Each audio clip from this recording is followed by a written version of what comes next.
ओम शांति। मैं आत्मा हूँ, अनादि हूँ, अविनाशी हूँ। मेरा आदि अंत नहीं है। मैं आत्मा घटती बढ़ती नहीं हूँ। शरीर घटता बढ़ता है, यानी न छोटी होती हूँ न बड़ी होती हूँ। मैं आत्मा शिव बाबा की अनादि संतान हूँ और शरीर द्वारा पाठ बजाती हूँ, फिर चली जाती हूँ। आज की मुरली में भी बाबा ने कहा, आत्माएं परम धाम से आती हैं, सतो रजो तमो में आती हैं, पतित बन जाती हैं, फिर शिव बाबा आते हैं पावन बनाने, आत्माओं को वापस ले जाते हैं। ये अनादि चक्र चलता है, प्रलय कभी होता नहीं। परम धाम में आत्माएं शिव बाबा के साथ कैसे रहती हैं? क्रिश्चियंस का भी झाड़ बना हुआ है जिसमें बल्ब लगाते हैं, यानी और धर्मों में भी इसका यादगार है। इससे सिद्ध होता है कि आत्माओं का निवास स्थान है परम धाम। फिर आज बाबा ने ये भी कहा, मोक्ष नहीं मिलता। मोक्ष भी एक तरह की आत्मा की डेथ है कि आत्मा परमात्मा में समा जाए, फिर कभी लौट कर ना आए। तो ये क्या हो गया?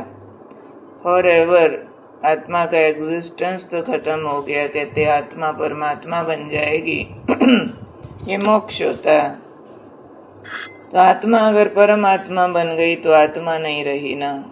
ये कोई पानी का गिलास थोड़ी है, 2 गिलास मिला के एक बड़ा गिलास कर दो। थोड़ा पानी ज़्यादा पानी में डाल दो, बूंदें सागर में डाल दो, वो तो पेरिशेबल चीज़ों का होता है। मिट्टी मिट्टी में मिला दो, पानी पानी में मिला दो, हवा हवा में मिला दो। ऐसे ही आत्मा परमात्मा में मिला दो। नहीं, आत्मा और परमात्मा इंडिविजुअल एग्जिस्टेंस है, दोनों अनादि शक्तियाँ हैं और अलग अलग सत्ताएं हैं। आत्मा एक सत्ता है, परमात्मा एक सत्ता है। तो इसलिए बाबा कहते हैं, मैं ना तो आत्मा को पैदा करता हूँ, ना मैं आत्मा को एडॉप्ट करता हूँ। आत्माएं तो मेरी अनादि संतान हैं ही हैं, क्योंकि बाबा आत्मा को रिज्यूनेट करता है, पतित से पावन करता है। एडॉप्ट करने का काम भी ब्रह्मा का है। तो इसलिए बाबा ने कहा, ये पार्ट का आदि अंत नहीं है आत्मा का। ये नहीं पूछ सकते हैं कि कब बनी, ना ही प्रलय होती है।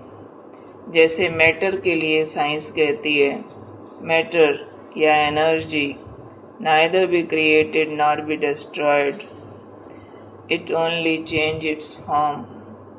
ऐसे ही आत्मा परमात्मा ना कभी बने हैं ना कभी खत्म होंगे, सिर्फ इनका आत्मा का रूप परिवर्तन होता है, सतो रजो तमो।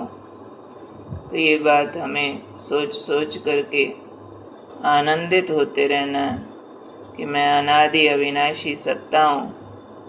ना परमात्मा का कभी अंत है, ना मुझे आत्मा का कभी अंत है। एक साइकिल चलता रहता है, पावन से पतित, पतित से पावन। अब हम आत्माएं सारी सृष्टि पर आ गई हैं परम धाम से, और अपने सतो प्रधान रूप को खो चुकी थी। शिव बाबा आए हुए हैं, हमें प्योरीफाई कर रहे हैं, और फिर बाबा के साथ हमने घर वापस लौट जाना है। सिर्फ वहाँ जाके बैठ नहीं जाना है, वहाँ से फिर नई दुनिया में आना है। आज की साकार मुरली भी सारी इन पॉइंट्स पर ही है। बाबा ये वाली जैसे ज्ञान की कस्तूरी हम बच्चों को दे रहे हैं कि आत्मा एक रस रहती है, घटती बढ़ती नहीं है, कभी नष्ट नहीं होती है, प्रलय नहीं होती है। तो ऐसी बातों को बार बार स्मरण करके हमें आनंदित होना है, मौत के डर से निकल जाना है, जीवन की सफलता असफलता के प्रभाव से निकल जाना, स्टेबल हो जाना, क्योंकि मैं अनादि अविनाशी चैतन्य ज्योति बिंदु आत्मा हूँ। ओम शांति।